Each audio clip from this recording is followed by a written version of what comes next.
Assalamualaikum warahmatullahi wabarakatuh. Ashama hordoftoota tiyya akkam jirtu barnoota ajaa'ibaatiin walitti deebinee jirra. Siim kaardii sawaa irratti waa lama kan faayidaa gurguddaa qabuu fi akkasumallee isin jaalattan isiniif qabadhee dhufeetin jira. Siim kaardii sawaa yeroo namni isiniif dawwale sagalee waamichaa yoo barbaadan muuziqaa yoo barbaadan kan quraana qara'u akkasumallee kan faarfannaa godhu jechuudha.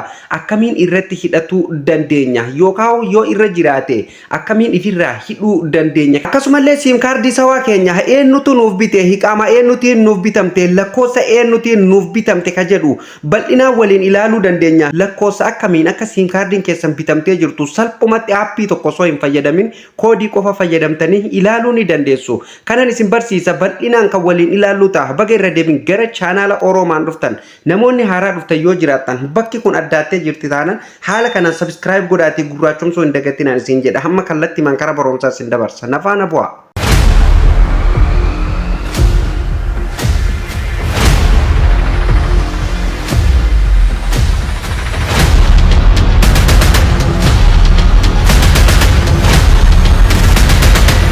Maamiltoota keenya kabajamoo walitti deebinee jirra. Akkuma reef mata duree irraa isiniif tuquuf yaale siim kaardii sawaa irratti haala akkamiin sagalee waamichaa irratti hidhachuu dandeenya. Yeroo namni nuuf dawwalu kan silaa xiit jettee yaamtu haala isin quraana qara'uu dandeessutti faarfannaa godhuu dandeessutti akkasumallee du'aa'ee adda addaa waan barbaadan haala akkamiin siim kaardii sawaa keessan irratti hidhachuu dandeessan. Lammaffaa irratti lakkoofsa hiqaamaa kan siim kaardii keessan kana isiniif bite akkamitti beekuu dandeessan bal'inaan isin argisiisa. Nafaana bu'aa. Ana sirreeffatuuf aappii tokkollee isin hin barbaachisu koodii qofa fayyadamtanii beekuu dandeessanii jechuudha. Kanaafuu mana miiseejii bilbilaa keessan keessa galtanii ani amma mana miiseejii bilbilaa kiyya keessa galeetin jira. Sana booda jechuudha bakka miiseejii namaaf ittiin barreessan bilbila keessan isintu beeka an kiyyaasitti naafida istaarti chaat bakka jedhu tana cuqaaseen gara fuulduraa deemaa jechuudha. Sana booda gubbarratti jechuudha maal barreessitu kompiitara sawaa barreessitu jechuudha.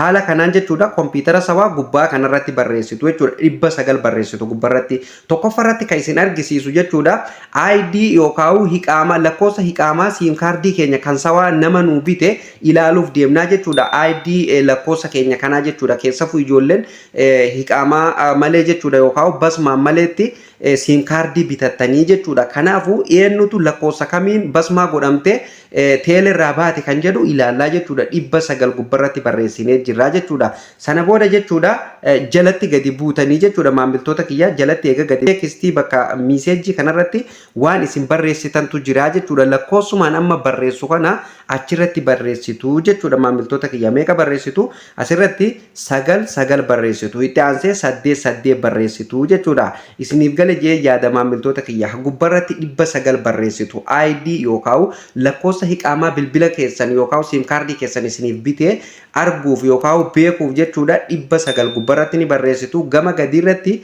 9 barreessitu itti aansitanii 8 barreessitu jechuudha. Sana booda maal gootanii siim kaardii sawaa keessan keessaa qabaatuu qabdanii jechuudha. Siim kaardii sawaa keessanii sanirratti seendi bakka jettu fuulduratti mallattoon tun ni jirti irratti cuqaastanii seendii gootu jechuudha. Nama seendii godheetin jira. Sana booda haala kanaan miiseejii kana fakkaatu isiniif deebisa jechuudha. Nama zuumiin isiniif godha jechuudha sirritti akka isiniif mul'atuuf jechuudha maamiltoota kiyya.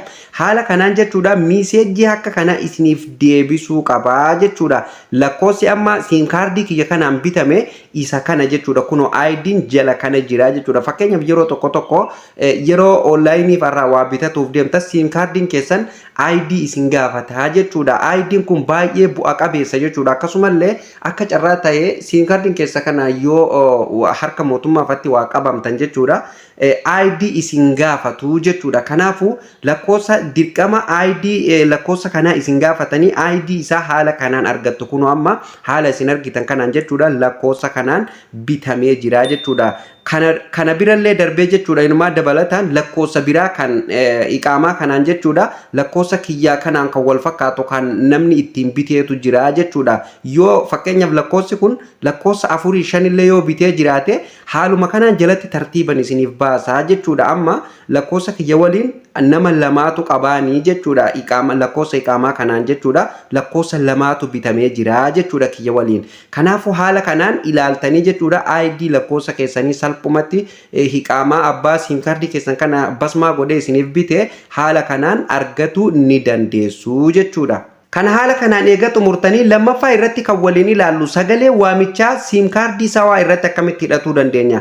Yeroo hiriyoonni keenya nuuf dawwalan jechuudha xiid jettee kan isaan biraa yaamtu sun jechuudha haala kamiin akka isiin faarfannaa wayii achi isaan biraa qaraatu yookaan quraana qaraatu yookaan du'aa adda addaa haa ta'u muuziqaa barbaanne haa ta'u haala kamiin irratti hidhatuu dandeenya ka jedhuun isin argisiisaa jechuudha. By the way asirratti muuziqaa irratti isiniif hin hidhu jechuudha. Yoo muuziqaa ta'ellee kan afaan Arabaa fa'aa malee kan afaan Oromoo hanga ammaa hin argine jechuudha. Maaliif dawlaa Arabaa keessa waan ta'eef jechuudha.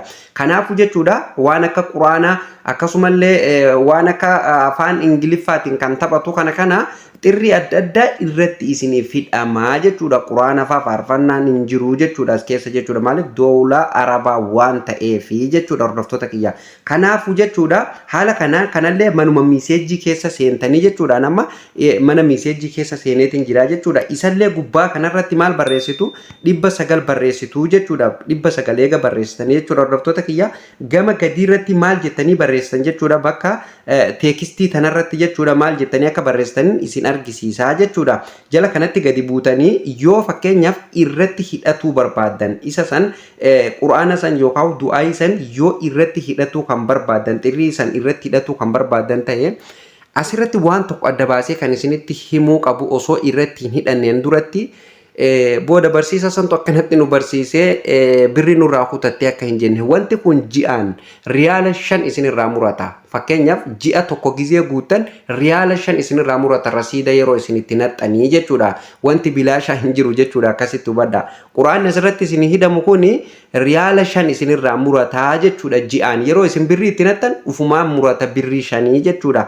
Haala saniin adda baafadha. Yoo irratti hidhatuu feetan meeqa gootanii 16 yeroo lama gootan 16 gootanii jechuudha. Yoo irratti hidhatuu feetan isinii galee maamiltoota kiyya kan irratti hidhatuu hin feenelleen yookaan kan duraan irratti hidhattanii jirtanii ji'aan birrii 5 isinirraa muratu sawaan keessan akkamitti akka ofirraa hiitanillee ammuman isin argisiisaa jechuudha. Sanillee haala kanaan 16 eega gootanii seendiin fuuldura jirti seendii irratti gootu jechuudha. San booda ofii isaatiin miseejii isiniif deebisaa jechuudha. An ammaaf irraan qaba maamiltoota kiyya irratti seendi hin godhu irraan deebi'a garuu akkamitti akka irraa hiikaniin isin argisiisa irraa hiikeetiin isin argisiisa nama irraan qabaa jechuudha. Isin galee miti irraan hiika jechuudha. Sana booda maal gootan bakkuma 16 tadhumaa tana irraa balleessitanii jawma tana balleessitanii 17 gootu jechuudha. Irraa balleessuuf deemtan amma irraa hiikuuf deemtanii jechuudha. Ji'aan akka birrii 5 isin irraa hin murannee fi yoo quraana irratti hidhattanii jiraattan quraana sana akka irraa hiikamuu godhuu deemtan 16 gootu gubbatti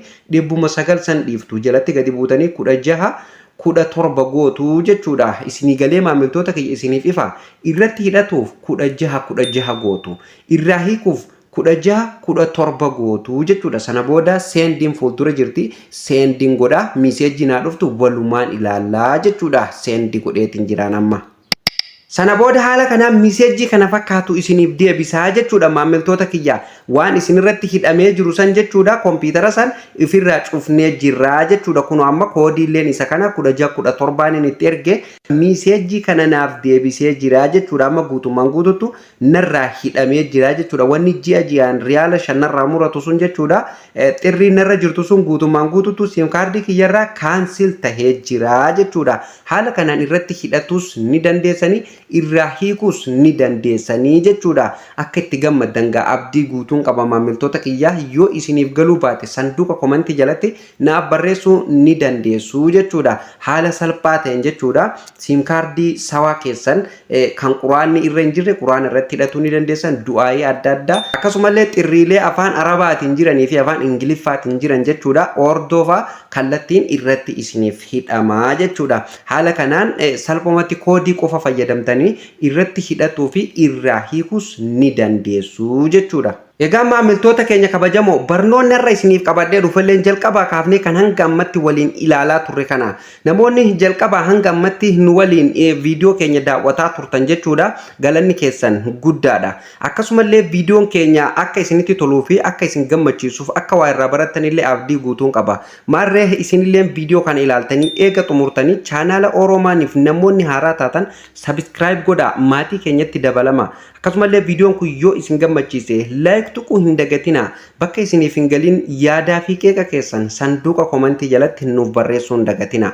Viidiyoo kunillee akka namoota baay'ee bira ga'ee namuurraa fayyadamuuf sheer waliif godhuu hin dagatinaan isiniin jedha. Barnoonni irraaf qabadhe asumarratti xumurama. Barnoota itti aanuun hamma walitti deebinutti turtii gaarii qabaadha.